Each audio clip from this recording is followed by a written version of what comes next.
Subscribe to our channel by clicking the subscribe button.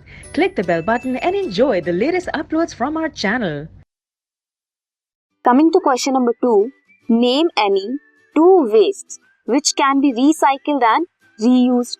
हमें दो नाम बताने हैं कुछ ऐसे वेस्ट प्रोडक्ट्स के जो रिसाइकिल हो सकते हैं, मींस दोबारा रिसाइकिल कर सकते हैं हम उसे और किसी नई चीज के लिए यूज कर सकते हैं, या फिर उसी मटेरियल को, उसी ऑब्जेक्ट को हम दोबारा से यूज कर सकते हैं.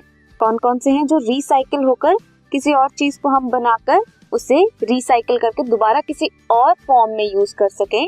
That is paper and metal can. Whereas reuse क्या क्या हो सकता है? रीयूज कर सकते हैं हम एम्प्टी ग्लास जार्स को या फिर जूट बैग्स को.